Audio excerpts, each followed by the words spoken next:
बिस्मिल्लाहिर्रहमानिर्रहीम। अस्सलाम वालेकुम नाज़रीन। दो रुकनी रिपोर्टर्स बेंच आज आपके सामने हाजिर है। और नाज़रीन, आज बड़ी इंटरेस्टिंग कुछ खबरें हैं जो आपसे शेयर करनी है, अदालती महाज से भी और कुछ उनका काफ़ी हद तक बल्कि ताल्लुक मौजूदा सियासी महाज से भी है। और जवाबात जमा हुए हैं जजेस सीनियरिटी केस में। और फिर साहब साथ ही साथ 19 मई को इजलास भी तलब कर लिया गया है इस्लामाबाद हाई कोर्ट के मुस्तकिल चीफ जस्टिस के हवाले से। जी, बेसिकली 2 मई से ठीक है, मुखर किए गए हैं और 19 मई अपडेट रख दी गई 19 मई है। डेट रखी है। और मोहम्मद अली मजहर साहब जो बेंच के सरबराह हैं, वो कह भी चुके हैं कि हम ज़्यादा लंबा नहीं खींचेंगे काम को।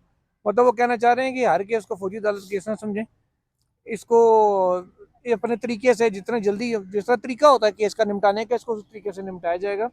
पता नहीं है उन्होंने अमीनुद्दीन खान साहब को तंज किया कि किसको किया, अलबत्ता ये उन्होंने किया, बिल्कुल ठीक है। साथ ही साथ नाजरीन एक और अपडेट उसमें ये है कि बल्कि उन अपडेट्स में जाने से पहले सोहेल साहब थोड़ा सा तस्करा जैसे कल भी हमने किया था अलिया हमजा साहिबा का। अब अंदर उनकी करवा दिता तुसी उन कह कह के माहौल पूरा बनाया जनाब। आलिया हमजा नया खून ले आई है, नया जनाब नई रूप फूंक दिया। पंजाब से एहतजाज उठेंगे, अगलों ने देख लिया है। उन्होंने कहा नहीं चलो फिर पंजाब से एहतजाज उठेंगे तो पंजाब ही सर, से। आलिया हमजा वो चीज़ है, मैं भी आपको कह रहा हूँ, आलिया हमजा वो खून है, वो चीज़ है कि जिसने इतना बदतरीन वक्त गुजार लिया ना जेलों में। ओहो, जेल में तो मजीद बेहतरीन वक्त भी गुजार लेंगे, वो आप ये कहना चाहते हैं। लेकिन मैं ये जो कहना इस चाह वक्त रहा हूँ कि उनका टास्क है, अगर है हम्म, तो वो तो फिर मुतासर होगा ना। कोई रोला नहीं। अब आप ये देखेंगे फर्स्ट टाइम ऐसा हुआ है कि पिंडी में किसी लीडर की पेशी हो और इतने वर्कर्स पहुंचे हुए हो, तो फिर वाली हमजा के पीछे आए हैं। कोई लीडर नहीं था वहां जो क्राउड को रैली लेके आया वो और के जनाब ये जिंदाबाद और मुर्दाबाद हो रही हो, ऐसा कुछ भी नहीं था। पब्लिक खुद निकल के आई, पीटीआई के वर्कर खुद निकल के आए कि यार आलिया हमजा के साथ ज्यादती हो रही है, वो काम कर रही है, वो खान की सिपाही है। और दिस इज द लीडरशिप जो कल आप कह रहे थे ना कि अपॉर्चुनिटी होती है लीडरशिप क्वालिटी सामने लाने की, तो वो लीडर बन गई हैं। लीडर वो थी, अब उनकी लीडरशिप क्वालिटी सामने आ चुकी है। और बस ये वो गिरफ्तारियां उनकी, अब वो कहते तो शेख रशीद साहब थे, लेकिन असल तो ससुराल जेल जो है ना वो अली हमजा का साबित हुई है, सनम जावेद का साबित हुई है, तैयबा राजा का अनफॉर्चुनेट है। साबित हुई है। नहीं, वो खवातीन को नहीं होना चाहिए था इस जेलों में इस तरह, लेकिन हुआ है। बहरहाल अब उनको गुज़श्ता रात गिरफ्तार किया गया और उसमें फिर ये बताया गया जी कि रोड ब्लॉक किया हुआ था उन्होंने हाँ, और कारकुनान को ये लीड कर रही थी। तो एक पुलिस को पत्थर भी सड़क मार को रही थी। इन्होंने हाँ ब्लॉक किया, वो पर्चा इन पे डाला गया है। अब आज सुबह उनको जब लाया गया तो फिर वो उनका एक स्टेटमेंट में देख रहा था जी कि वहाँ पर उन्होंने कहा जी कि आज आईओ को कुरान पर हल्फ लेना होगा। हमें रात में हब्से बेजा में रखा गया, मतलब कोई अरेस्ट नहीं डाला हुआ था और इस तरह की चीज़ें उन्होंने गुफ्तगू की है। तो कल मैंने एक और चीज़ की थी कि आपका शो लगा हो अगर, तो आप पॉलिटिकली गेन ही कर रहे होते हैं, ठीक है। तो शो कल से पीटीए का पिंडी में फिर लग गया है, ठीक है। अब अदालत पेशी भी शो बन जाती है, ठीक है। तो सियासी पार्टी जब तक शो लगा रही है ना हाँ। तो उसको मसला नहीं होता। तो ठीक है, ये एक साइड इफेक्ट होता है कि आपके अरेस्ट भी होते हैं, मुश्किलात भी, लेकिन शो उनका कल से फिर चल रहा है। लेकिन इस शो का अंजाम क्या होगा, ये किस तरफ जा रहा है, ये भी देखना बड़ा अहम है। क्योंकि शरीफ अफजल मरवत बहुत एक्टिव होकर रात को उन्होंने बसार आलम साहब को इंटरव्यू भी दिया है और उसमें उन्होंने मजीद इल्ज़ामात के हैं, इंकशाफात के हैं, वो उन्होंने किए हैं। उन्होंने कहा कि अलीमा खान साहिबा बड़ा डिक्टेट करती हैं, बड़ा उनका ह्यूमिलेट करती हैं। कुछ मामलात पे शरीफ अफजल मरवत सच में दुखे भी हुए थे। उन्होंने कहा जी कि मैं वो बंदा हूँ कि पिछले 2 साल में इस पार्टी का साथ देने की वजह से घर से लाश उठाई, भाई की लाश उठी, ठीक है। मेरे 2 घर जलाए गए, मेरे फार्म हाउस गिराए गए, मुझ पर 57 FIR हुई हैं और उसके बाद मेरी मरहूम वालदा और वालिद को जनाब इनके सोशल मीडिया अकाउंट से गालम गलोच की जाती है आज भी। तो वो इस तरह की चीज़ें कर रहे हैं और उसका ब्लेम इन पे डाल रहे हैं और वो कहते हैं जी कि पीटीआई मजीद टूट फूट रही है। इस तरह की चीज़ें ये भी एक तरफ से चल रही है, दूसरी तरफ से अगर वो चीज़ चल रही है तो अब देखते हैं कौन किसे कितना डेंट पहुंचाता है। वैसे फिलहाल तो गाड़ियों को ही डेंट पड़े हैं इस्लामाबाद डेंट में। पड़े हैं और यालाबारी की पेश गोई है। आपको पता है कई जजों की गाड़ियों को भी डेंट पड़े हैं और हाँ स्क्रीनें जी, टूटी हैं। हाँ जी। अब थोड़े नाम देना मुनासिब नहीं है, वैसे कुदरती सानिया था, कौन सा किसी ने बट्टे मारे, लेकिन हाँ, अल्लाह ने पै गई की करिए। तो तो कौन सी वो सरकारी खर्च की गाड़ियां हैं, हो ऑब्वियसली जाएंगी, अब उनकी रिपेयर मेंटेनेंस हो जाएंगी, मेंटेन हो जाएंगी, कोई आजकल में मसला हो नहीं जाएंगी। है। अच्छा, वो अब जरा अदालती पेशरफ के ऊपर आते हैं। जजेस वाला नाजरीन केस है और उसके अंदर जवाबात जमा हुए हैं जुडिशल कमीशन ऑफ पाकिस्तान का और registrar supreme court of Pakistan ने भी जवाब जमा कराया। सुहेल जी, साहब ज़रा तफसील बताएं कि जवाबात में कहा गया है, क्योंकि वफाकी हुकूमत ने सारे का सारा मलबा डाला था चीफ जस्टिस ऑफ पाकिस्तान पे कि जी असल इख्तियार तो वो है, हमारे पास पले तो आई कुछ नहीं। अब चीफ जस्टिस पाकिस्तान अपना जवाब खुद तो दाखिल नहीं करवा रहे, लेकिन रजिस्ट्रार सुप्रीम कोर्ट ने जवाब जमा करवाया और उसमें उन्होंने ये कहा है कि आर्टिकल 200 के तहत सदर पाकिस्तान को ये इख्तियार है कि वो जज का ट्रांसफ़र कर सकते हैं और उसमें सिर्फ चीफ जस्टिस की मशावरत होती है। तो चीफ जस्टिस से मशावरत हुई थी और उसमें उन्होंने अपनी रजामंदी दी थी, ये उन्होंने कहा है। जुडिशल कमीशन ऑफ पाकिस्तान ने जो अपना जवाब जमा करवाया है उसमें जुडिशल कमीशन ने ये स्टैंड लिया या स्टांस लिया है। उन्होंने कहा है जी कि हमारा तो इसमें ताल्लुक ही नहीं बनता। जुडिशल कमीशन जजेस को अपॉइंट जरूर करता है, ट्रांसफ़र का इख्तियार जो है वो सदर का है, उसमें हम फाल ही नहीं करते, लिहाजा as judicial commission of Pakistan हम इसमें कोई रेलिवेंट फरीक नहीं है। ये उनका जवाब आया है। ये दो अलग अलग जवाब जो है वो जमा करवाए गए हैं। अब चीफ जस्टिस पाकिस्तान का मेरा ख्याल है जो मौक़िफ़ था वो रजिस्ट्रार सुप्रीम कोर्ट ने दे दिया है कि यस हमने तो अपनी रजामंदी दी हुई है। और वो मौक़िफ़ तो वही है कि जब हमसे मुलाकात में उन्होंने खुद कहा था कि मैं एक पूरा गुलदस्ता यहाँ से जाना चाहता हूँ पूरे मुल्क से जजेस का, तो मुझे बड़ा अच्छा है। बोल रहे हो बैठ के, किसी को दूसरे की समझ ना आ रही मतलब कि सिंधी बोलने वाला हो, एक बलोची बोलने वाला, बहरहाल वो एक सवाल जो अब जस्टिस नईम अख्तर अफगान ने पूछा हुआ है इस केस में कि ठीक है जी गुलदस्ता बना है, लेकिन इस गुलदस्ते में आप नए जज शामिल कर लेते 19 सूबों से, अपॉइंट कर लेते ना, जो एक तरीकाकार है, जो एक्ट जो है जिसको एक्नॉलेज करता है। एक्ट कौन सा? जो इस्लामाबाद हाई कोर्ट की जो बनाने के लिए जिसके तहत इस्लामाबाद हाई कोर्ट बनी और चल रही है, हाँ, तो उसमें ट्रांसफर का जिक्र नहीं है। ये चीजें बहरहाल उन्होंने पॉइंट आउट की थी। अब देखते हैं कि इसमें फर्दर क्या होता है। एक और जो अहम डेवलपमेंट आज पहले जो जवाब जमा हुए हैं उसी में उसको टेल कर लेते हैं, फिर हम जो चीफ जस्टिस साहब बैरून मुल्क जा रहे हैं उस सलामिये पे आएंगे और उसके बाद फिर एक दो खबरें हो रही। जो पाकिस्तान तहरीक इंसाफ ने 8 फरवरी के इंतखाबात को धांधली की बुनियाद पर चैलेंज कर रखा है और उसमें इमरान खान की अपनी दरख्वास्त है, शेर अफजल मरवत की अपनी दरख्वास्त है। इमरान खान साहब की जो दरख्वास्त है उसमें कुछ इजाफी डॉक्यूमेंट्स टेबल किए जाने थे, ठीक है। अभी ये चूँकि मेंटेनेबिलिटी को इसने पार नहीं किया, तो वो इजाफी दस्तावेज़ात वगैरह जो हैं वो आज कुछ पाकिस्तान तहरीक इंसाफ ने दाखिल कर दिए हैं सुप्रीम कोर्ट ऑफ पाकिस्तान में, जिसके बाद ये केस जो है अब लगता हुआ दिखाई देता है कि शायद इसको दोबारा से टेकअप किया जाए, इसकी कोई एक आधी बात दोबारा हो। प्रेस क्लिपिंग्स हैं, हाँ, प्रेस क्लिपिंग्स या अखबार जो नाज़रीन अखबार में खबरें छपती रही कि पीटीआई लीड कर रही है, ऐसे कर रही है, वैसे कर रही है, प्रेस क्लिपिंग्स में टीवी स्क्रीन शॉट्स भी होंगे कि इतनी सीटों पे आगे हैं, इतने पे पीछे हैं। की खबरें भी हैं उसमें कि जनाब इसमें पीटीआई इतना आगे, पीटीआई ने यहाँ से मार्जिन मार लिया, इधर स्वीप कर लिया, ये कर लिया, वो कर लिया, कि वो बेसिकली बताने जा रहे हैं कि रिजल्ट्स हमारी फेवर में आ रहे थे। इस पे आईनी बेंच ने पता क्या कहना है, उन्होंने कहना तो वो शुरू में कोई एक आगे होता है फिर पीछे होता है, हमने तो हतमी देखना है ना जी कि इलेक्शन कमीशन के फॉर्म्स क्या कहते हैं। तो मेरा ख्याल है डायरेक्ट पीटीआई को ये क्लिपिंग जमा कराने के बजाय फॉर्म 45 का प्रेस करना चाहिए कि फॉर्म 45 उस डेज के दिनों के सारे देख लें, तो सारे उम्मीदवारों के पास हैं। 4-5 हल्कों को मर्जी से 4-5 हल्कों को ले लें सैंपल के तौर पर। मैं बल्कि उस पर तरीका पता क्या, इस्लामाबाद में जो ट्रिब्यूनल बना हुआ है उसमें ज़ाहिर रिकॉर्ड इलेक्शन कमीशन ने भी अपना पेश किया हुआ है, सबने किया हुआ है, जवाब जमा कराए में है, वो रिकॉर्ड फ्री कैन को भी दिया जाता है।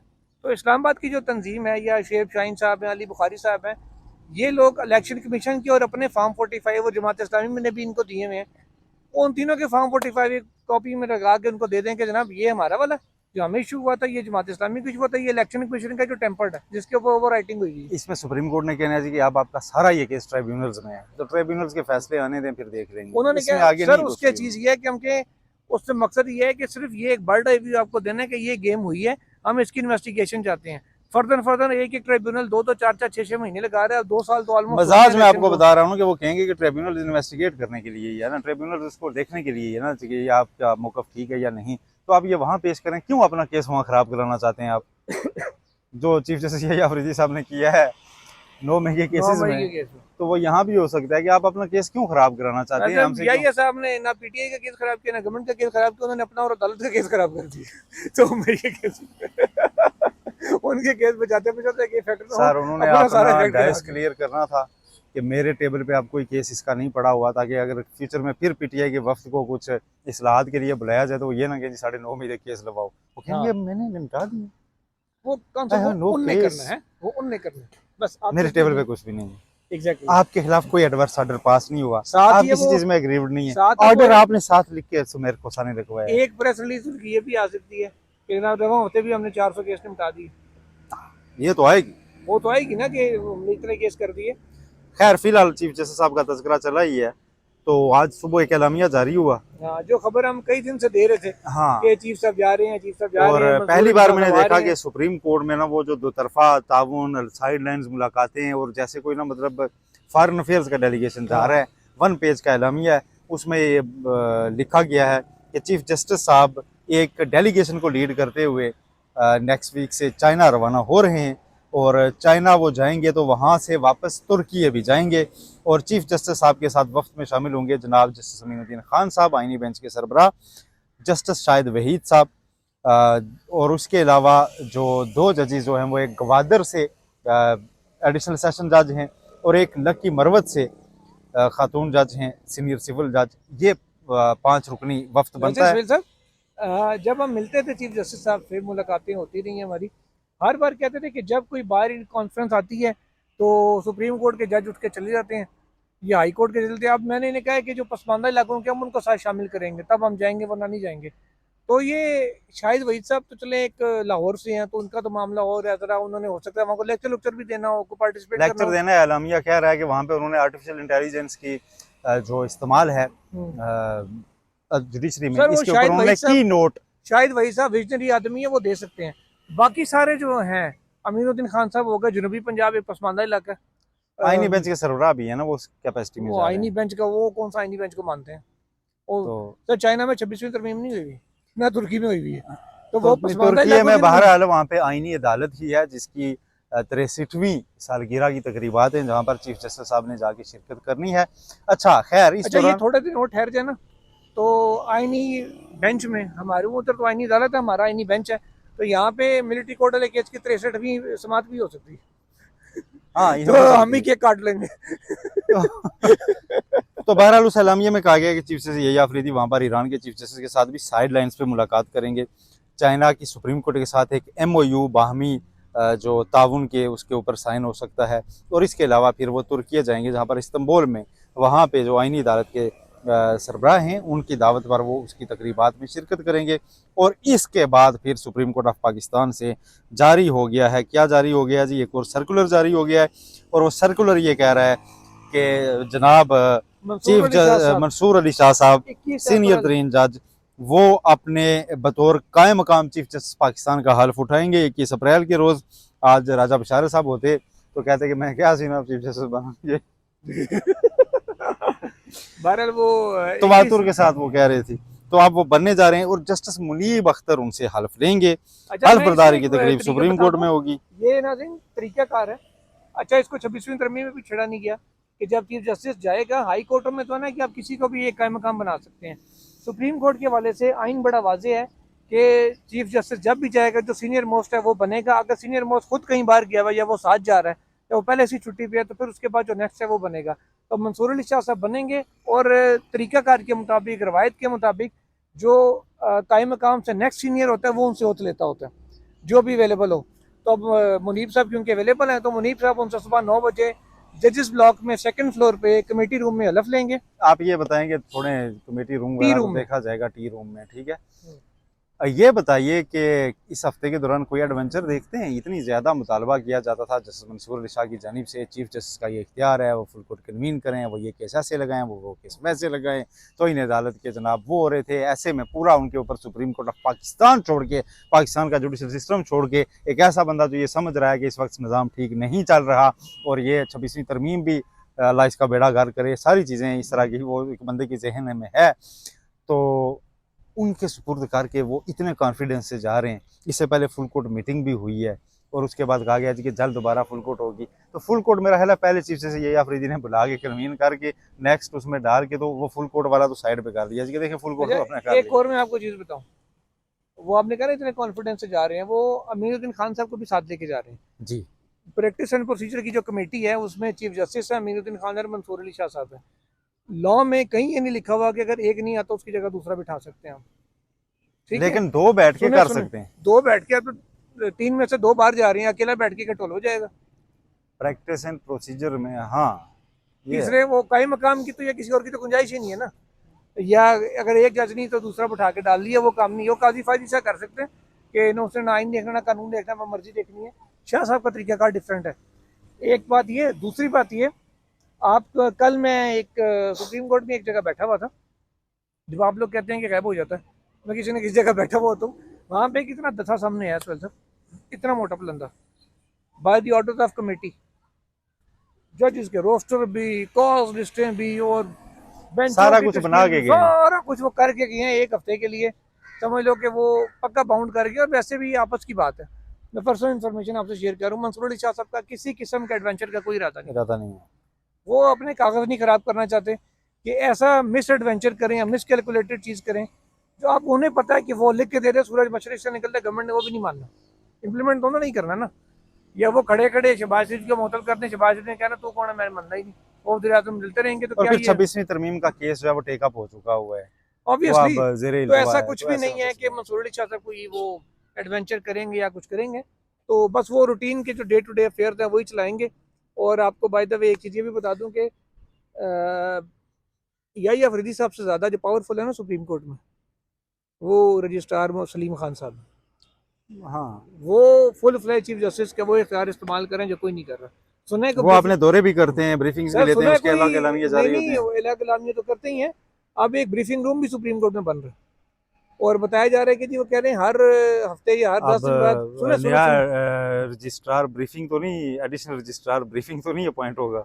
नहीं वो हो सकता है वो भी हो जाए, लेकिन रजिस्ट्रार साहब को खुद वो है ज़रा मीडिया में आने का, तो वो खुद ब्रीफिंग दिया करेंगे। बताया जा रहा है कि महीने में 2 से 3 दफ़ा हम लोगों को बुला के ब्रीफ किया करेंगे, इस हफ्ते हमने ये किया, इस हफ्ते हमने वो किया। मैं अगर सुने बस पहले इंटरेक्शन होना, ये बड़े लोगों को शौक चढ़ा था कि महीने में 4 दफ़ा मैं ब्रीफिंग दूंगा, वो ये करूंगा ब्रीफिंग वो देते हुए करूंगा। ये भूल जाते हैं कि साफी सवाल भी पूछते हैं। यस मातहत स्टाफ तो साफी होता नहीं है वो पूछते हैं सवाल, तो फिर अगली ब्रीफिंग नहीं होती। ये कह रहा हूँ ना, वो अब महीने में 2 करेंगे तो पहली होनी है, उसके बाद शायद अगली ना हो उसके बाद उनका मुझे शिकवा ही आएगा क्या कि कीता है साढ़े ना सिल साहब वो अदालती क्योंकि वहाँ से हम बात कर रहे हैं, साथ सियासी खबरें भी जुड़ रही हैं। तो नेहरू वाले केस के ऊपर सुप्रीम कोर्ट बार जो आजम नज़ीर तारड़ साहब की राइट हैंड है उसकी तरफ से बयान जारी हुआ है, वो क्या है। वो कल उनकी एग्जीक्यूटिव कमेटी का इजलास हुआ है लाहौर में सुप्रीम कोर्ट बार एसोसिएशन के, और उसका आज एलामिया जारी किया गया है और उसमें कुछ करारदादें मंजूर की गई हैं। और एलामिया के मुताबिक supreme court bar association of Pakistan की एग्जीक्यूटिव कमेटी ने मुस्तरद कर दिया है दरिया सिंध से 6 नहरें मजीद निकालने के मनसूबे को, और ये कहा है कि इस मनसूबे को फौरी रोका जाए, वरना सिंध में पहले ही पानी की शदीद किल्लत है और ये मसला मजीद बढ़ जाएगा, इसमें शिद्दत आएगी। ये उसमें मुतालबा किया गया और साथ ये कहा गया कि नहरें निकालने के बजाय जो पानी की चोरी है उसको रोका जाए, जो उसके उसमें कुछ इख्तियारात का गलत इस्तेमाल होता है, इन चीज़ों को रोका जाए और पानी जो है सिंध के लिए उसको रखा जाए, वरना पंजाब और सिंध के दरमियान डिफरेंसेस बढ़ेंगे। अब सुप्रीम कोर्ट बार की जानिब से ये एलामिया और ये मुतालबा एक ऐसे वक्त में सामने आया जब वैसे गुज़श्ता रात ही बिलावल भुट्टो जरदारी की एक बड़ी पुरजोश किस्म की तकरीर इस पर सामने आई और उन्होंने धमकी दी है कि हम विफाकी हुकूमत से अलहदा हो जाएंगे। अब मैं आता हूँ अपने तबसरे पर, मेरा ख्याल है ये नहरें बनेगी नहीं, 6 की बजाय 2 के ऊपर शायद काम हो, और बाकी जो है ना बिलावल भुट्टो जरदारी अपना सियासी जो है ना वो लेंगे कि देखें हम कौन से वन पेज पर थे, हमने तो अपने अवाम के मफाद का तहफ़्फ़ुज़ किया है, हमने तो सिंध के पानी पर पहरा दिया है, आपको पता वोट भी है पक्का हो जाएगा, निक्की जी विक्ट्री भी आ जाएगी। मैं एक जो चीज़ करना चाह रहा हूँ वो जरा सुन लीजिए, वो भूल जाऊंगा मैं। रात को जब मैं उनका वो खिताब सुन रहा था और जब वो कह रहे थे कि जी आईनी हकूक की खिलाफ वर्जी है, ये इसकी खिलाफ वर्जी है, ये उसकी खिलाफ वर्जी है, बिलावल भुट्टो जरदारी आर्किटेक्ट हैं 26वीं तरमीम के, जी उन्होंने वो आईनी बेंच के सामने जहां पर अब उन्होंने सिंध के जजेस भी शामिल करवाए हैं और हाँ जी। यकीनी बनवाया है कि हर सूबे का जज बैठा हो ताकि उस सूबे के हकूक का तहफ़्फ़ुज़ करे, तो आप उसके आर्किटेक्ट हैं मोहतरम, ले आइए एक पटिशन आईनी बेंच के सामने कि ये नहरें नहीं बन सकती। हाँ आईनी बेंच है ना, फिर आप खुद कहेंगे कि पीटीआई वालों को 4 महीने सूबों में के सजा दो क्यों, 27वीं तरमीम को। हाँ सूबों के क्यों आपने जजेस शामिल करवाए थे? इसलिए करवाए थे ना कि हमारे हकूक का तहफ़्फ़ुज़ हो और आईनी मामला है, ले आए ना, ट्रस्ट करें आईनी बेंच पर। आपका बनाया हुआ आईनी बेंच है। प्रेस रूम में एक बंदा बैठा होता है, हर जगह कहता है पीपल्स पार्टी की बात हो तो हम ये करेंगे हम वो करेंगे याद है ना, एक खुद साख्ता सा एक लीडर भी, तर्जुमान भी और सारा कुछ उसे कह लें। वो 2 दिन से कह रहे हैं कि नहरें बनाने का जिनका प्रोजेक्ट था ना वो पीछे हट गया। अब अगर वो पीछे हट गया और उन्होंने कह दिया यार ठीक है बस नहरें मुतनाज़ हो रही हैं हम अभी नहीं बनाते, अब ये बिलावल का शोर डालना खाली मेरा ख्याल है कि वो खाली दे के ऊपर हाँ हाँ हाँ खाली हाँ, दे के ऊपर धमाल डालने वाली बात जी है जी जी कि जी। देखो जी मैं बड़ा है कर लिया थी वो कर लिया। तो मुझे लगता है इतनी दिलेरी वो तभी दिखा रहे हैं, अदरवाइज वो ऐसा इन्हीं नहरों के ऊपर जब एहतजाज हो रहा था सिंध में, कौम परस्त जमातें बाकी लोग एहतजाज कर रहे थे, तो उन सारों पे पर्चे हुए, सारों की गिरफ्तारियां हुई, ये बिलावल साहब की पुलिस कर रही थी। अब मेरा ख्याल है खाली तेग के ऊपर माल डाल लें और बात कोई नहीं। चलें, बहरहाल सियासत इसी को कहते हैं कि कब आपने क्या करना है क्या नहीं कहना, और पहले मेरा विक्ट्री ख्याल है सिक्योर ये की और उसके बाद जाके उसको अपनी फतह के तौर पे अनाउंस। मेरा ख्याल है कि खाली सियासत ही कर रहे हैं, मुल्क में सियासत ही चल रही है, बाकी सारा कुछ ही बंद हुआ हुआ है। चले। मेरा ख्याल है कंक्लूड करें सुहेल साहब, इजाज़त दीजिए नाज़रीन, अल्लाह हाफ़िज़।